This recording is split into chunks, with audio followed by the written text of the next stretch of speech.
أعوذ بالله من الشيطان الرجيم. I seek refuge with Allah from Satan the outcast.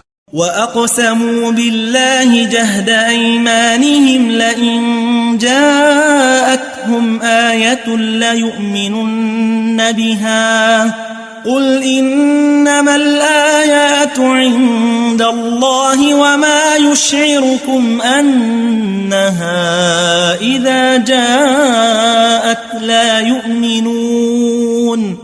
They swear by Allah, with their most solemn oaths, that if a miracle were to come to them, they would believe in it. Say, the miracles are only with Allah. But how do you know? Even if it did come, they still would not believe.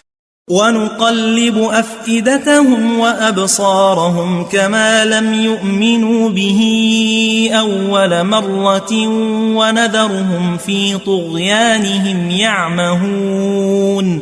And we turn away their hearts and their visions, as they refused to believe in it the first time, and we leave them blundering in their rebellion.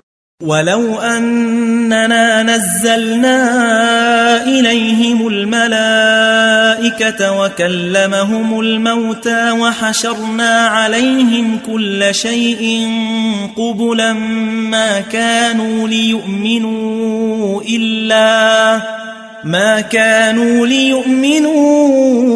إلا أن يشاء الله ولكن أكثرهم يجهلون.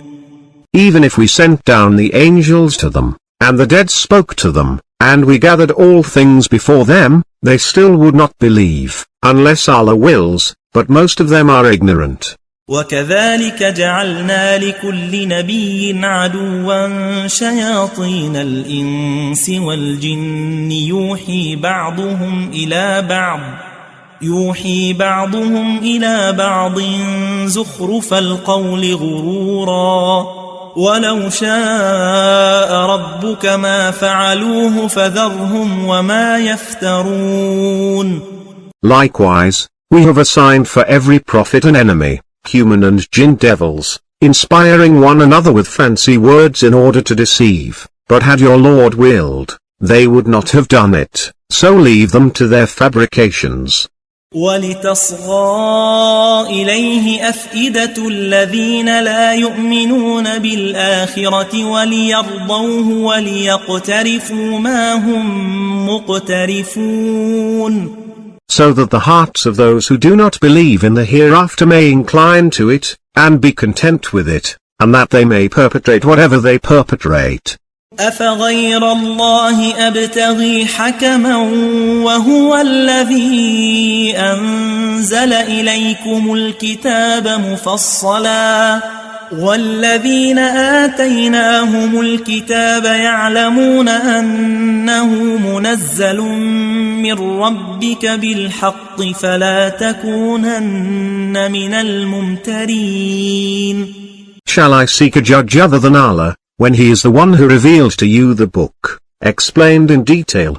Those to whom we gave the book know that it is the truth revealed from your Lord, so do not be of those who doubt.